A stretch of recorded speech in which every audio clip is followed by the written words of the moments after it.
Thank you for joining us. I'm your host, Nada Youssef, and you're listening to Health Essentials Podcast by Cleveland Clinic. Today, we're broadcasting from Cleveland Clinic main campus here in Cleveland, Ohio, and we're here with Dr. Michael Manos. Dr. Manos is a psychologist at Cleveland Clinic's Children's Hospital, and we'll be talking about ADHD. Thank you so much for being here today. My pleasure, Nada. Thank you for having me. And please remember, this is for informational purposes only, and it's not intended to replace your own physician's advice. Let's talk about ADHD. Let's just talk about definition. What is ADHD? There's a formal definition, and the formal definition that it is a biological disorder, and it's associated with particular symptoms and a particular network in the brain. And the core symptoms are inattention, distractibility, and hyperactive impulsive behavior. That is a typically useless definition for most people. And the way it has been defined is that ADHD is like having a Ferrari engine for a brain, but with bicycle brakes. It's actually somewhat of a misnomer to call it an attention deficit, because what it actually is attention to too much. The thing is that the brain is always active. It's always putting its attention on something. And the difficulty comes in when the person can't select the object to put attention on and keep it there, because the attention wants to go where it wants to go. Sure. So you're saying it's not trouble paying attention, it's paying attention to too many things at once. Yes, exactly. That's well said. Okay. So how common is it nowadays in the USA? That is a question that keeps changing, but the current prevalence data in the United States from the Centers for Disease Control is 11%. Wow. Worldwide prevalence is 7.2%, which is huge. When you consider that evolutionary biologists say that natural selection selects for a particular condition if it's 1% of the population. This is very, very high. Yeah, that is very high. So is it considered a learning disability? No. Learning disabilities are associated with difficulty in manipulating or managing the symbols of language. So there are reading disabilities, there are math disabilities, we call dyslexia or dyscalculia. ADHD is a matter of placing attention to sustain attention for task completion. Associated with doing that, the way you do that is to use executive functions. Now, most of us, especially those of us who have work that requires it, and it's especially needed in school, we have to self-regulate. So in an adult example, for example, if it's 2014 and you have your taxes due and it's April 14th and taxes are due the next day and it's a beautiful day outside and you haven't done your taxes, you have to regulate yourself to sit down and get your taxes done, rather than go outside and enjoy the day. We use executive functions to do that. The self-regulation that is available to most neurotypical individuals, not available to an individual with ADHD. The individual with ADHD tends to live a different sort of life. They're attracted to the world around them. Using language, which is how most of us get things done. It's how I got here to talk with you. It's how you got here originally. It's how our administrative assistants manage people. We use language. Language to manage personal behavior in a person with ADHD is not very powerful. So we might go to the store and we might have in mind, I have to get milk, eggs, and cheese. And you get to the store, you buy what you buy, and you walk out and you have bread and you have Havarti cheese and you have one of the broiled chickens and you walk out with 5 things and not one of them is one of the things that you said you were going to get.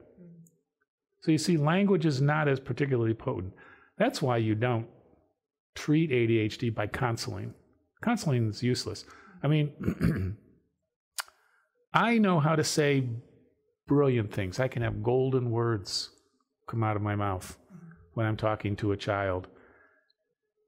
And by the time the child ends the session and walks out the door of the hospital, at the rehab hospital, walks through the green awning, whatever I say is gone. It's why parents in managing children with ADHD, they do all this talking. And a child does something, like spills the milk. The child gives a 5-minute lecture on how you're supposed to hold the glass with 2 hands and you're supposed to, whatever it happens to be. And the next day, the child's sitting down and spills the milk again. Yeah. Do you get the idea? Right. Okay. Right. So language is not the appropriate way to communicate with a child with ADHD. Well, appropriate's not. I'll use a different word. It's not the effective way of making a difference for ADHD. Okay. I give lectures at a lot of places, and I went out to Stanford and gave a presentation there, and I told them at the very beginning, look, I'm an expert in ADHD. By the time this conversation is over, in the hour later, after we're all finished, I will know exactly who in this room is ADHD. Wow. Come up and talk to me afterwards. Wow. For example, you can often tell people who have ADHD, not because of overt symptoms, but because they seem just to notice everything. There are some adult jobs, for example, that are perfect for the ADHD brain. But when you have ADHD, your attention is on the world around you. Your attention is drawn to any change in the world around you. And if the world around you is not particularly fascinating or interesting or attention-getting, guess what? The brain generates thoughts and conditions. It can ruminate on things that happened years ago. The brain will always be attending to something. Right. That's the difficulty of ADHD. That's the nature of it. Now, when you consider adult positions, adult jobs, consider a policeman. What does a policeman have to do? Let's go. A policeman goes to a crime scene. What does he have to do or she have to do? To notice everything. Analyze. There are certain professions. David Neeleman, for example, was the former CEO of JetBlue. Okay. Now, those people who follow airlines and stocks, JetBlue was the most successful airlines for a long time. I think now it's second to Alaskan Air, but you know what he said? He said, I wanted to make the airlines suitable for me. I want things fast, simple, and efficient. He created it that way and created a very successful airline. In fact, you might be too young to remember when we used to use paper tickets for flying the airplane. So David Neeleman used to use paper tickets. What do you think happened to his paper ticket, given that he's ADHD? Lost it. He lost it, of course. So he was the one who invented the electronic ticket. I see. Very interesting. So what is the difference between ADHD and ADD? Because I heard that a lot too. ADD, is that similar to ADHD, or is it being used anymore? In the professional field, it's all called ADHD. Okay. There are 3 types of ADHD. There's what's called ADHD, predominantly inattentive presentation. And to diagnose ADHD, there are 9 symptoms associated with inattention and 9 symptoms associated with hyperactive impulsive behavior. An adult has to have at least 5 in either one or both of those categories. A child needs to have at least 6. Okay.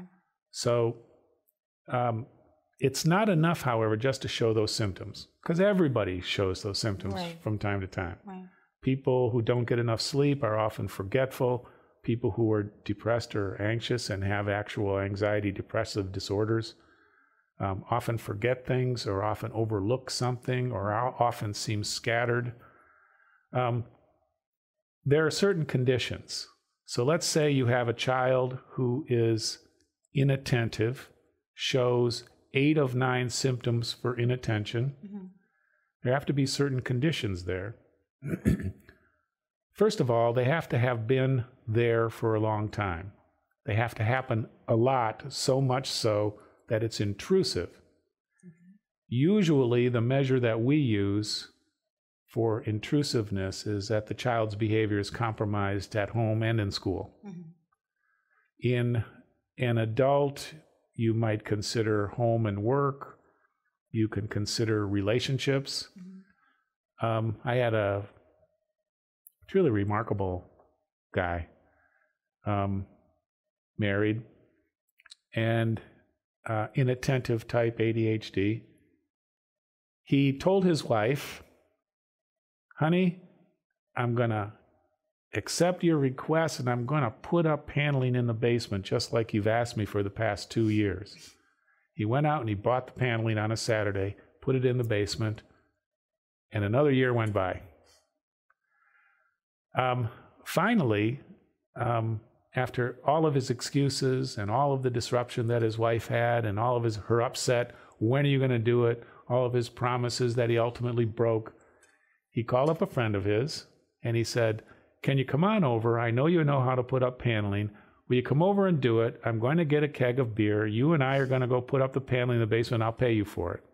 He had it done in 4 days after virtually 3 years of not keeping his promise to his wife. So what changed? Besides the beer. What do you think what changed? The experience, maybe? The alcohol? The friend? No, actually got nothing to do with the alcohol. No. You brought that up. It had nothing to do with the alcohol. It had to do with the context within which he did it.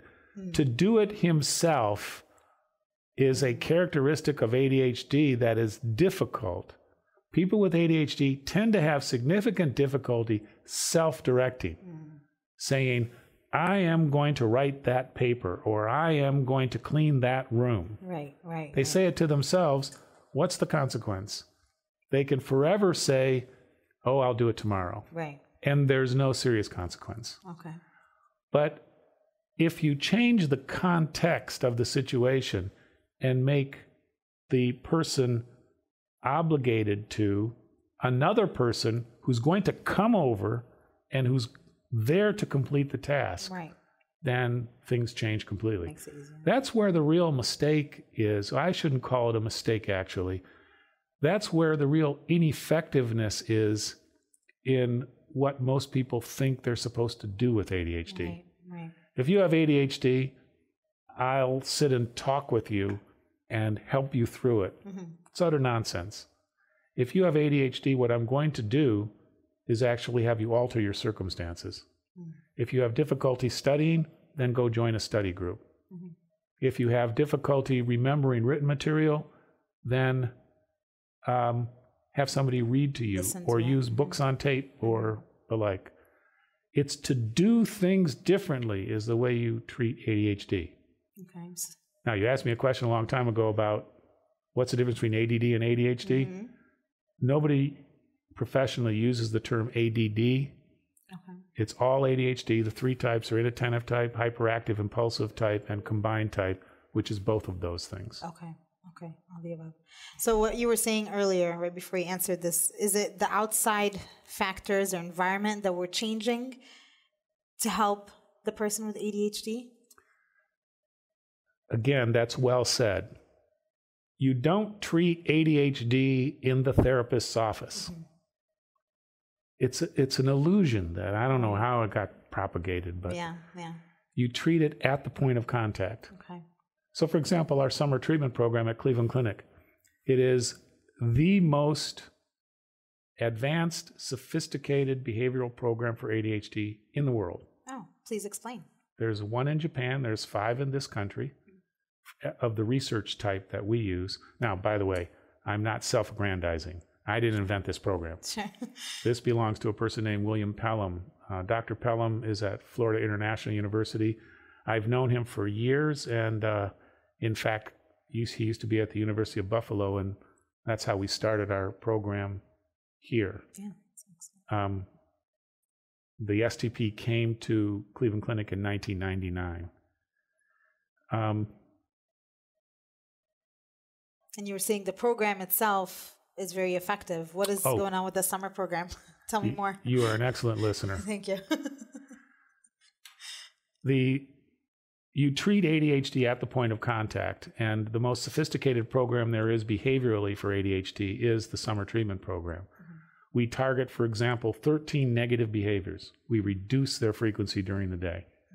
And then we target 9 positive behaviors, like pro-social intervention or cooperating with another person or responding to a directive. These 9 positive behaviors we increase. And then we also train parents to do exactly the same. So what's very interesting in our world today, especially for parents, is that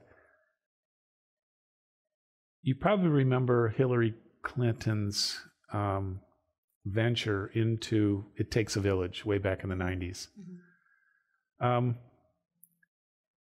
Our world has advanced to a place where the village, like most of us grew up in,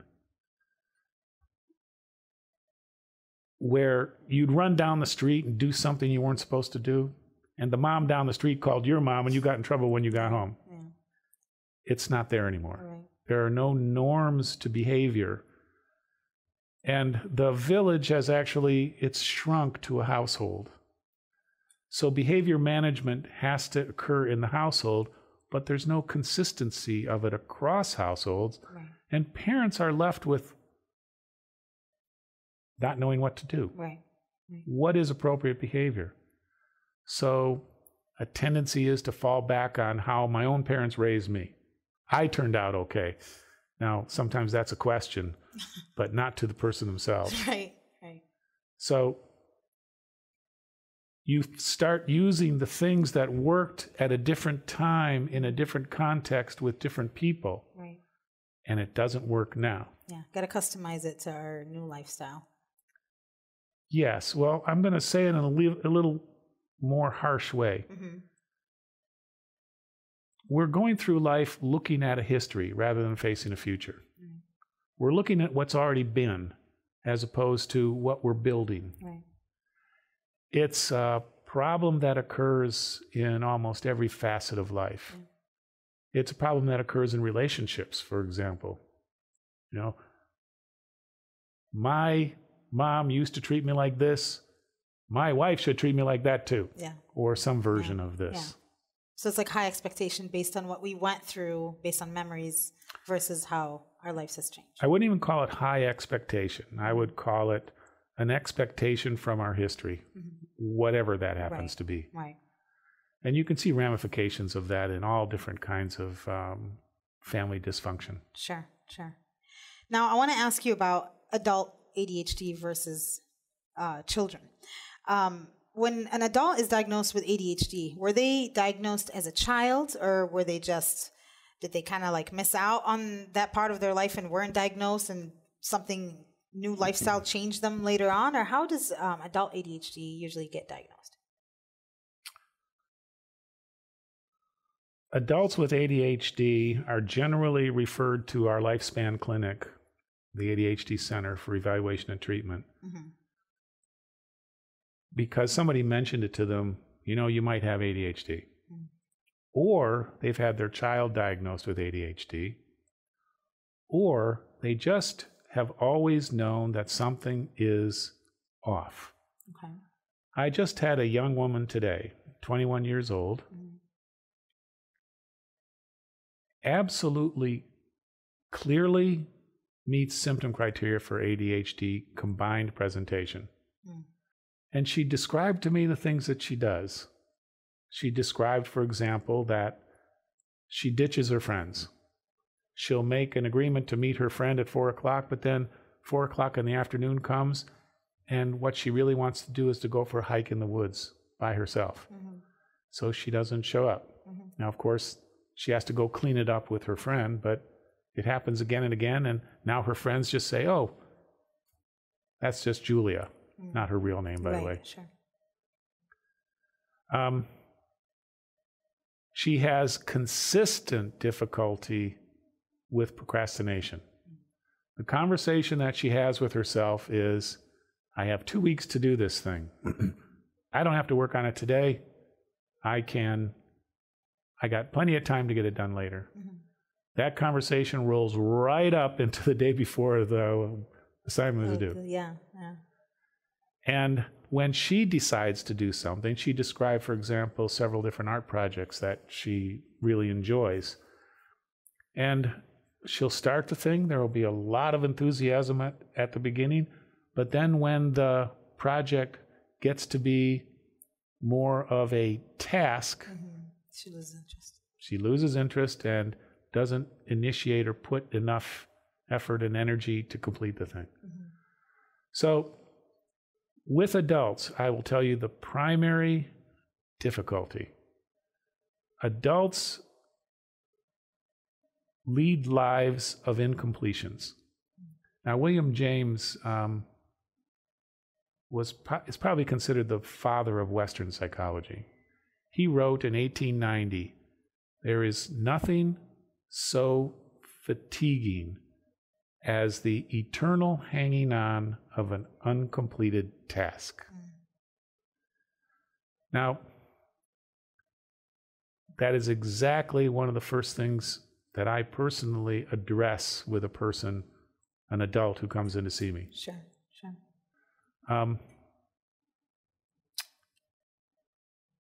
And if you look at an uncompleted task as an agreement that's been broken, you can consider that the brain never forgets a broken agreement. Right. If I sat down with you and I said, "What things have you gotten incomplete?" you would tell me a few things. Mm-hmm.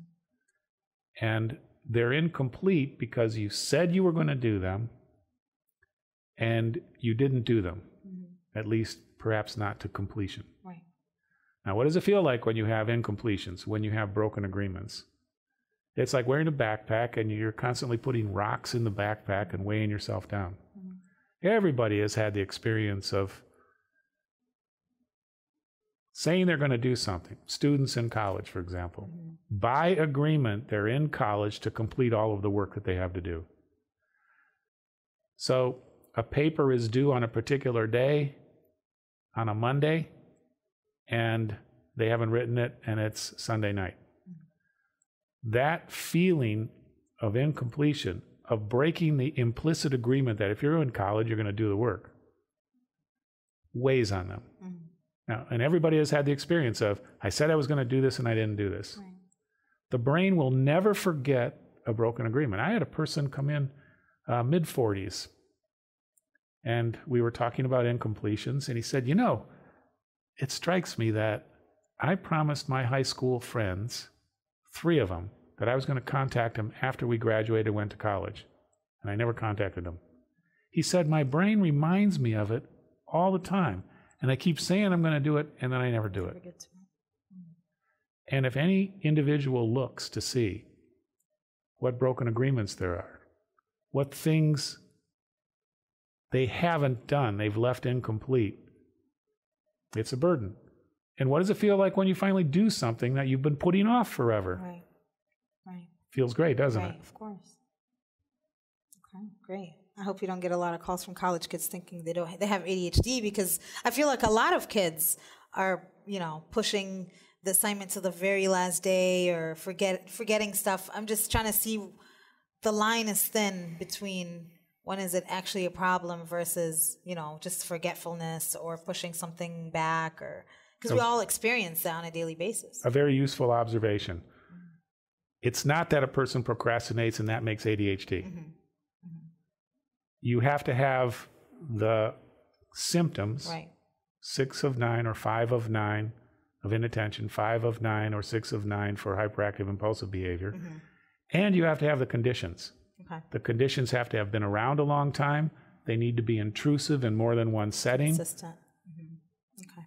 Now, you mentioned earlier parents could worry if their kids have it that they may have it. So is this a genetic disorder?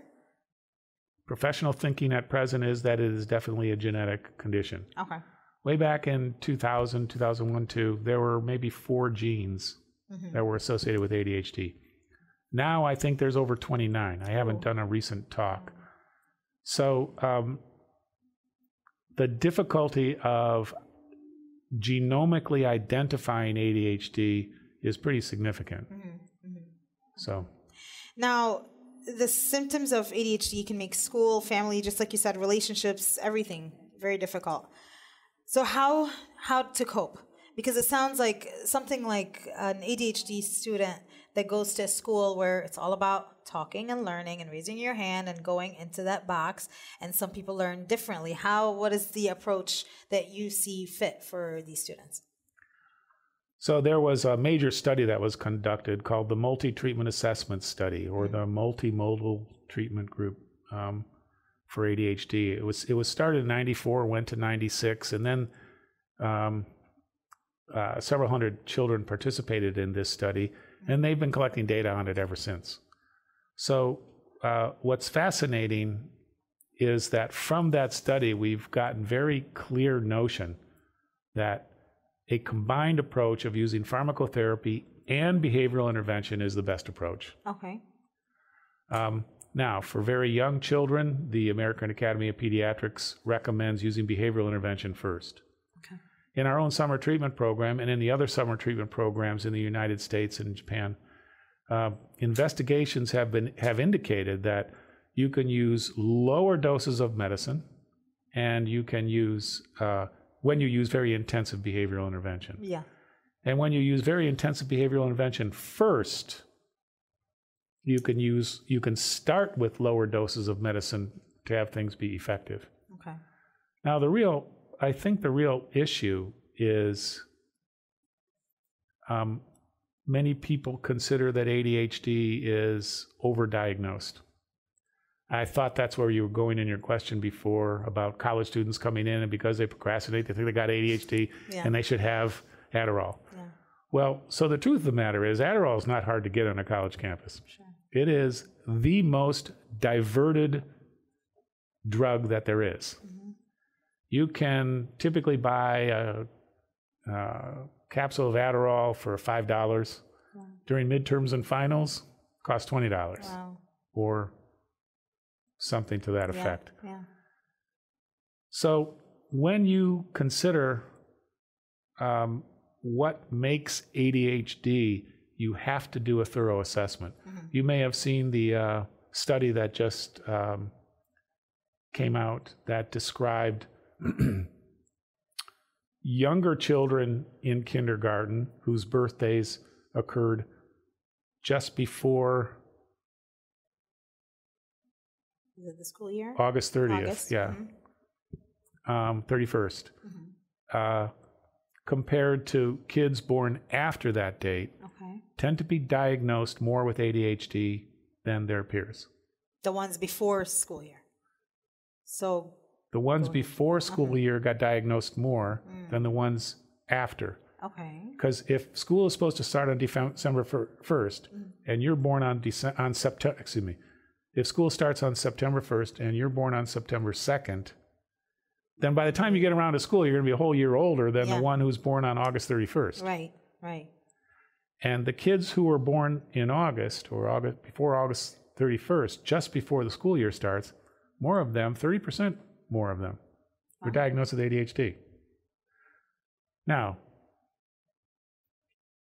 automatically people are going to conclude, we're overdiagnosing ADHD. The issue is not overdiagnosing. The issue is misdiagnosing. Mm-hmm. Anybody who knows child development is going to be crystal clear about whether or not a child is actually exhibiting symptoms of ADHD or whether this is a developmental issue. Sure. This is a question that is consistent with exactly what you were bringing up before. Mm-hmm. College students who want an edge will go in and tell the therapist, I have this symptom and that symptom and that symptom. Yeah. It's up to the therapist to be able to tell, the diagnostician to be able to tell, is this ADHD? Is this someone who wants to look like they're ADHD? Is this somebody who's just anxious because they're studying a very difficult subject and they can't quite get it, and so they think they have ADHD? Sure. And that's actually my next question was, how is it diagnosed? So when someone comes in asking for Adderall or Ritalin or whatever the treatment is, what kind of steps are taken to make sure that, it is true ADHD versus, just like you said, just trying to get, the pills? Again, so I'm going to simplify it and turn it into a 3-step process. Okay. And then I'm going to comment on the 3-step process and how it's used. So the first step in diagnosing ADHD is to determine if the symptoms are there. Mm-hmm. So again, we're talking about 9 symptoms of inattention. How many of them are there? Mm-hmm. 9 symptoms of hyperactive impulsive behavior. How many are there? So you have to determine if the symptoms are there. So what most people do is to use a rating scale like the Vanderbilt scale or the ADHD rating scale. And I would ask a parent and I would ask a teacher. Mm-hmm. So I have 2 rating scales now. And then many times people stop there. So are the symptoms there? Yes, this one says yes, and this one says yes. High level of agreement between the 2. But that's not enough. Mm-hmm. There's a second step, and the second step is, what can I rule out as the cause of these symptoms being there? Mm. Could it be the child is not getting enough sleep? Mm-hmm. Could it be that parents are really aberrant in how they're managing behavior in the household? Could it be that the child is depressed or anxious? What actually can I rule out as causes of these symptoms being present? That's the second step. Okay. Now, like I said, many times when professionals do diagnostics for ADHD, mm-hmm. they stop at the first step. And even that step, there are school districts in our country who would, some of them, count and make sure they have a lot of the symptoms of ADHD because it means they get more federal aid. Some school districts, because they have such an excellent record, don't want their kids to be diagnosed ADHD, so they underplay the symptoms. So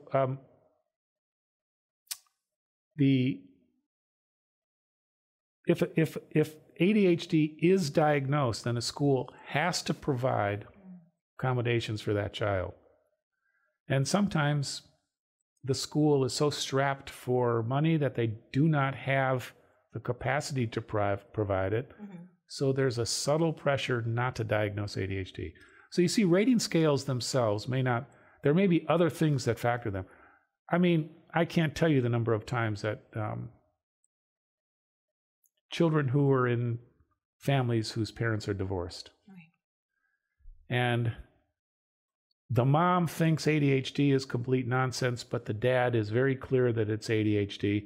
So the mom fills out the rating scale and underrepresents the symptoms. Right. The dad may overrepresent, and the parents are at odds about it. So the first step is not enough. The second step, to rule out other causes of which that might be a cause. Sure. And then there's a third step. The third step is to determine comorbidity. Is there something else co-occurring, which is what comorbidity is, co-occurring with these symptoms and with ADHD? Okay. It's especially so in adults. Mm-hmm. It broke my heart the other day that this young man had a family, good job, very, very active. Mm-hmm. He felt all his life that he was stupid, very close to his family, very responsible for his family, mm-hmm. but never felt like he could do anything else. He would look at his classmates when he was in school. He would see that they finished their tests sooner than he did. They got better grades than he did. They could recall the answers to things that just escaped him. Mm-hmm. Now, when that happens, he's not concluding to himself, oh, I know, it's that my network in my brain doesn't use directed attention very well, and I'm constantly in the phase of automatic attention, which is the default mode of the brain.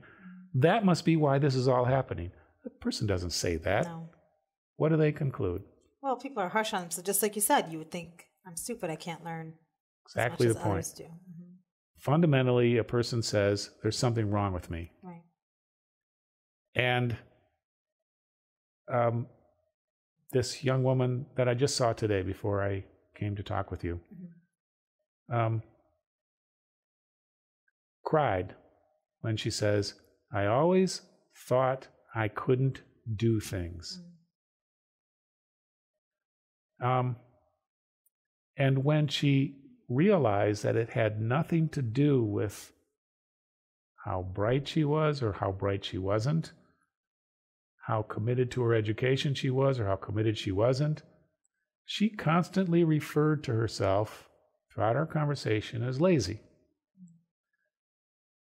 I finally corrected her or intruded on that conversation.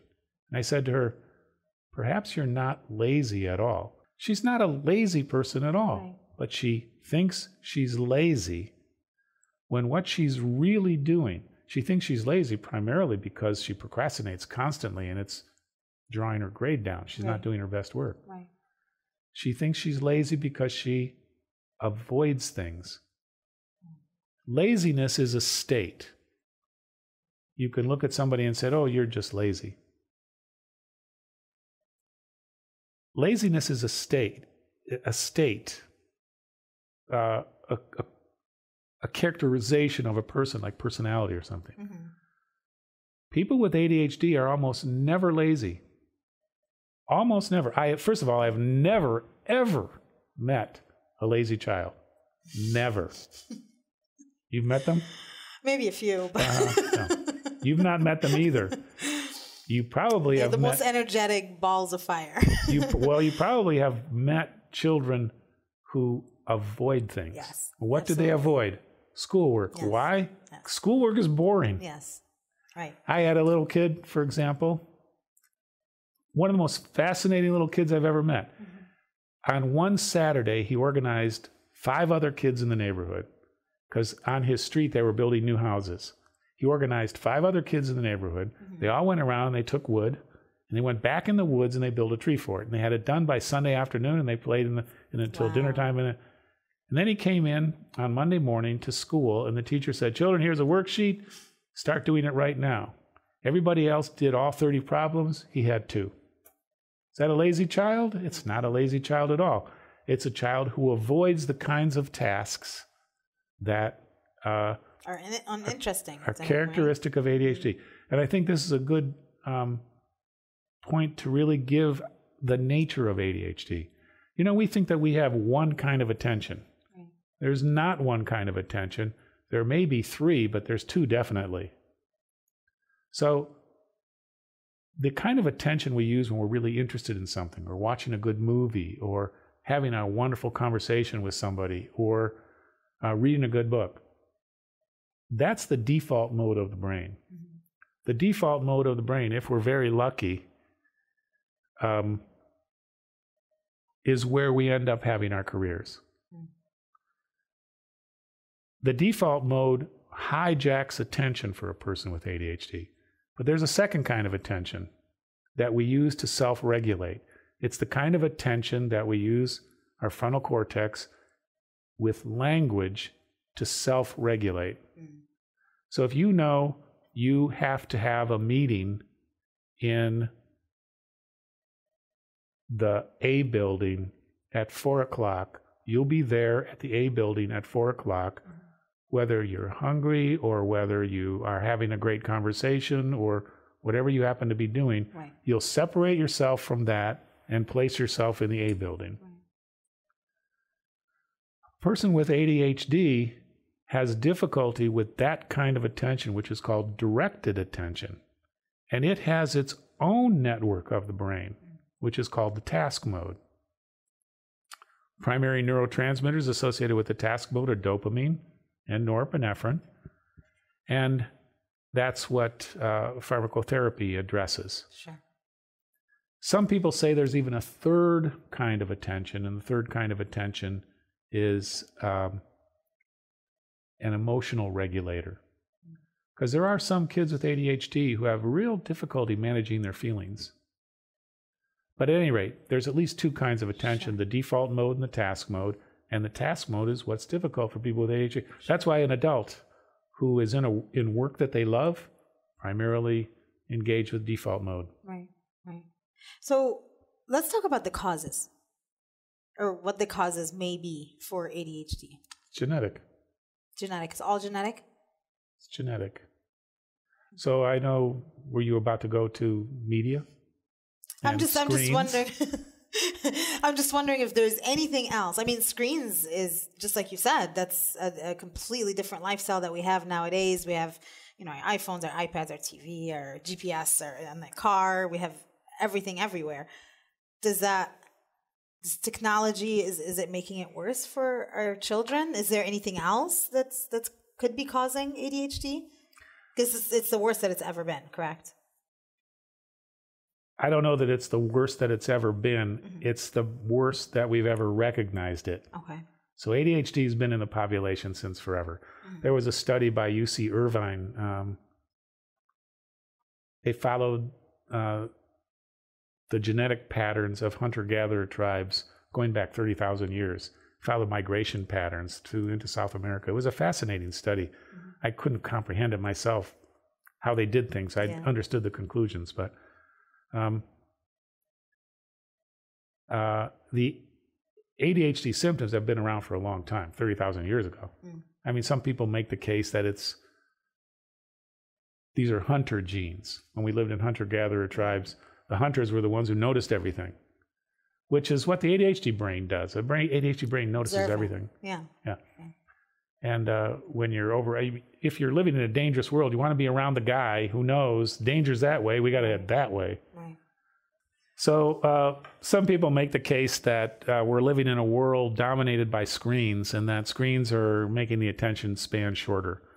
Now, there's no question that the expectations for some kind of reinforcement, some kind of change in the environment is somewhat exacerbated by screens. Mm-hmm. But screens do not cause ADHD. ADHD is largely genetic. Okay. Now, screens certainly are impacting how children react to directed attention tasks. Because if you have a worksheet in front of you with 30 math problems on it, that worksheet isn't doing anything. It's not changing. You have to bring your attention to that worksheet in order to interact with it. Right. You're the change agent for the worksheet. Right. If you're looking at a screen and the screen is having all kinds of action occurring in a war zone, the screen is changing and it's actually capturing our attention. So the real issue is not that it's changing attention, at least as far as we know now. There are no clear studies that confirm screens cause ADHD. That's a myth, at least at present. Okay. It's that the brain and the person expect things to change. Now, children with ADHD tend to require a bigger difference in their world to respond to it. So screens are perfect for that. And when the screen is not there and we're looking around the world to find something to do, kids are not looking to say, hey, let's go to the new houses, get some wood and go build a fort back in the woods. Mm-hmm.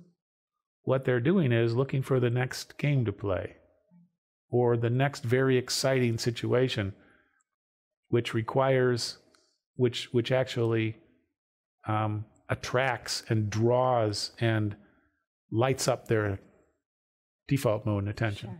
Sure. Okay. Did I answer your question? Yes, it did. Thank you. Okay, so now naturally, let's just go on to treatments. I know we talked about Adderall, Ritalin. Is that another one? Are there... So the two compounds are methylphenidate and amphetamine. Okay. Methylphenidate has a variety of different, there's about 29, maybe even over 30 different compounds or different delivery systems for methylphenidate and amphetamine. Okay. Methylphenidate works in one way in the synapses. Amphetamine works in 3 to 4 ways in the synapses. And now I want you to be clear, I do not practice medicine. I don't give medical advice. Okay. So nobody can listen to this and say that I'm saying one thing or another about medicine. If you want medicine, you talk to your physician. Sure. The stimulants are highly effective in managing the symptoms of ADHD. Why? Because they target dopamine and norepinephrine in the task mode, the mode of directed attention. And remember, if you are going to self-regulate, you have to suppress the default mode. So the sunny day versus getting the taxes done. You have to suppress the sunny day, suppress wanting to engage with the sunny day, and do the boring task of doing your taxes. Right. You do that through executive functions, and the stimulants enhance directed attention so you can self-regulate. The stimulants do nothing more than allow a person to do what they ordinarily would want to do. Okay. You can be as inattentive on stimulants as you are off stimulants. Right. So another thing that I've heard a lot from my own friends or parents of kids maybe with ADHD or maybe need something like Adderall, like the side effects with maybe sleep or appetite, something like that. Do you think the benefits outweigh the side effects? You have just stated exactly what the question is when there are side effects. So 3 primary side effects of the stimulants: appetite suppression, sleep delay, and irritability. There is what's called a rebound effect of the medicine, that when the medicine's wearing off at the end of the day, people can become irritable, more easily angered or upset, more cry periods, more easily agitated. So the key question is, does the benefit of the medicine outweigh the side effect? So let's say a child has appetite suppression, so doesn't eat lunch. So the parents give a good breakfast in the morning, then give medicine. Okay. And the child doesn't eat lunch, or doesn't eat much lunch. Comes home at 3:30, doesn't get hungry until 6 o'clock. Well, have dinner at 6 o'clock. Right. And then give really good snacks. Then it's also useful to consider what are called structured treatment interruptions, or colloquially called drug holidays. Okay. The American Academy of Pediatrics does not recommend weekend drug holidays, but it does endorse longer times, like Christmas break, or winter break, spring break, summer times, if there are side effects. So if the benefit of the medicine outweighs the side effect, then you manage the side effect. Okay. If it doesn't, then you either lower the dose or change the medicine. Yeah. How about sleep? Is there something that then they can take for sleep if they're not sleeping well on the medication? So again, many physicians will recommend using melatonin. Okay. And melatonin can be very, very effective. Sure. For assisting with sleep. Great. How about any natural remedies? And when I say natural remedies, I'm talking about more mindfulness or meditation. Does any of that help with ADHD? Let me say this. There are a lot of products out on the market. Yeah. And these products, most of them, have not been demonstrated to be effective. There are 3 alternative or integrated medicine treatments, or I shouldn't even call them treatments. They're actually protocols or methods. 3 of them that have been demonstrated to be effective for ADHD. The first one is omega-3. So omega-3 is good for any of us, actually. Yes. And it has been demonstrated to have a very, very small effect on attention. So whereas stimulants may have this much effect, omega-3 has about this much effect. Okay. You probably wouldn't even notice it, actually. Okay. The second thing is mindfulness. So mindfulness is exploding. It's exploding in medicine, in education, in business, in psychology. Mindfulness practice, which we use in our own summer treatment program, has been demonstrated actually to be effective for ADHD because it allows the person the moment of separation between responding to a default mode stimulus event and redirecting attention to a task, like the boring math sheet. Right. The third thing is a computer program called CogMed. CogMed has been demonstrated to be effective with working memory. Okay. We have CogMed available here in Cleveland. Oh, excellent. How about nutrition, since we're talking about omega-3? Does poor nutrition or eating habits cause any ADHD or at least contribute to it? You know, when I first started working in this area in the 1970s, there was a diet called the Feingold diet.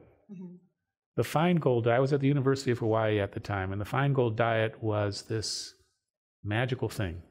It removed salicylates from food. So oranges have salicylates, processed food has salicylates, and the object was to remove those salicylates, and supposedly hyperactivity disappeared. There have been any number of studies with the Feingold diet, and none of them, when done in a rigorous scientific design, demonstrated effectiveness of the Feingold diet.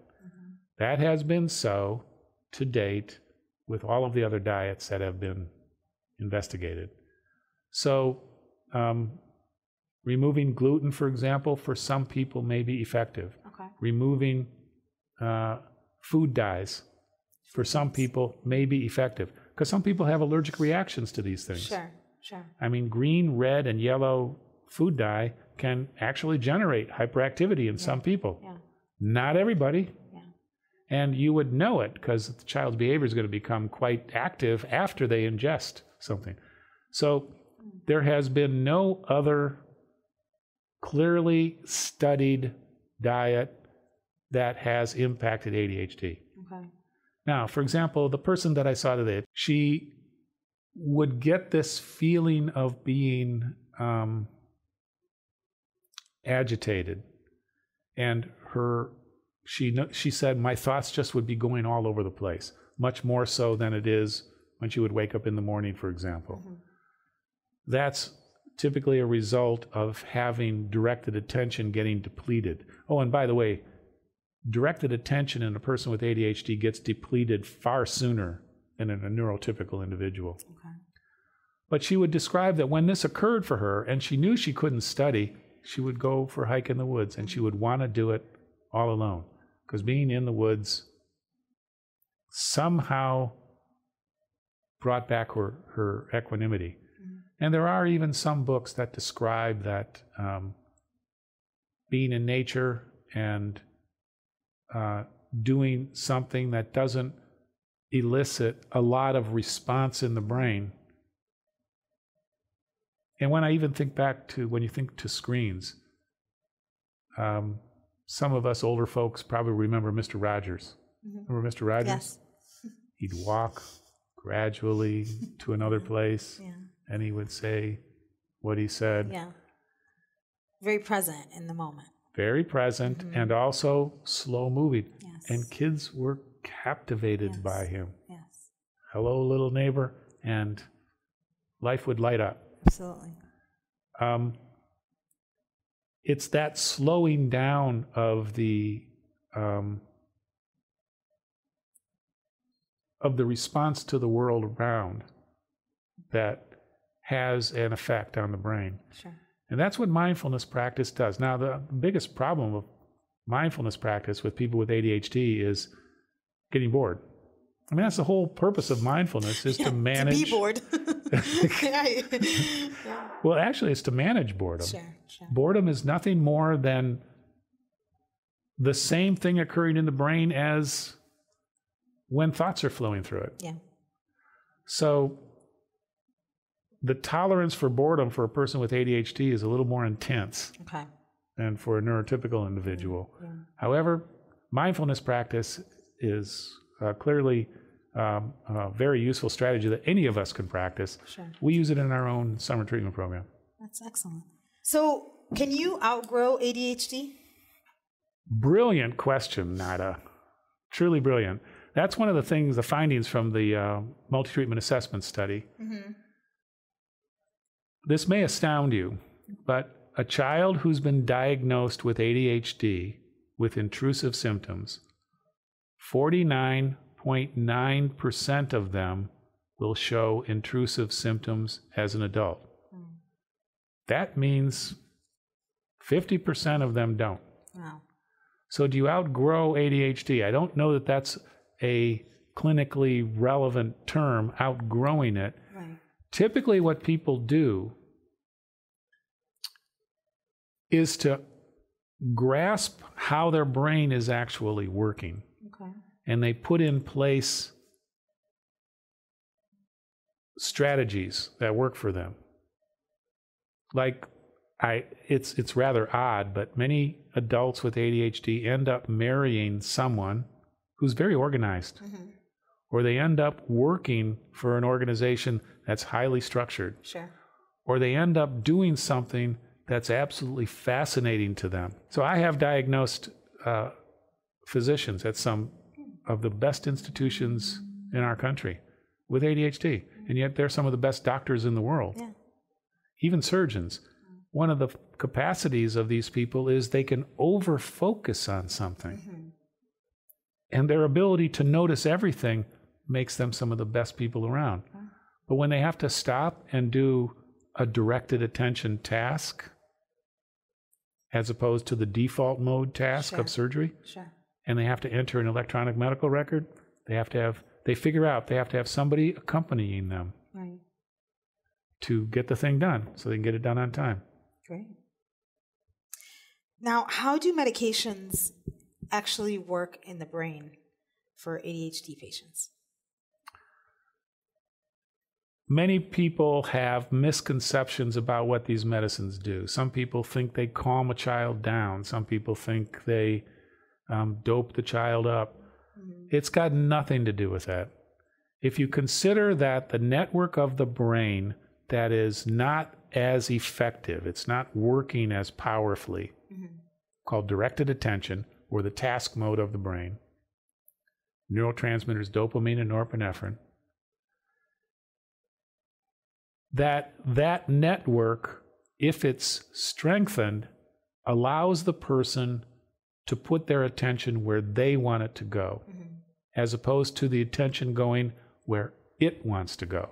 Controlling their attention. It actually allows them to adapt their attention to the task. Mm-hmm. So that's all it does. Sure. It doesn't do anything else. It strengthens the directed attention needed to self-regulate. Mm-hmm. So a child actually can do what they want to do. Sure. Okay, so we are running out of time. But before I let you go, now I know you talked quite a bit about the 9 symptoms for people to kind of notice when their children are going through maybe ADHD symptoms. Is there something so our listeners or viewers that you want to tell them? Are these symptoms, is it something that they can just Google and find out what these symptoms are if yes, they want to check out? Okay. So just kind of look them up and just to find out in case it sounds like it could be someone they know or a yes. child that they know. You can go to the American Academy of Pediatrics. Mm-hmm. You can go to the CHADD website, CHADD, Children and Adults with ADHD, okay. ADD. And you can find the symptoms. You can find discussions of the treatment. The thing to watch out for there's so much disinformation out there. Right. And we, for example, here at Cleveland Clinic offer shared appointments. And in the shared appointments, we describe what ADHD actually is from the science of it. Okay, great. And you have to be very careful as to what you are going to believe. Sure, sure. Well, Thank you so much for being here today. It's been a pleasure. Well, my pleasure, Nada. Thank you for inviting me. I appreciate the conversation. Thank you. You're a gracious host. Thank you so much. I appreciate it. And for more information or to make an appointment, call 216-444-5437 or visit clevelandclinicchildrens.org/ADHD. And thanks again for listening. We hope you enjoyed this podcast. And if you want to hear more of our Health Essentials podcast from our Cleveland Clinic experts, make sure you go to clevelandclinic.org/HE podcast, or you can subscribe on iTunes. Thank you again. We'll see you again next time.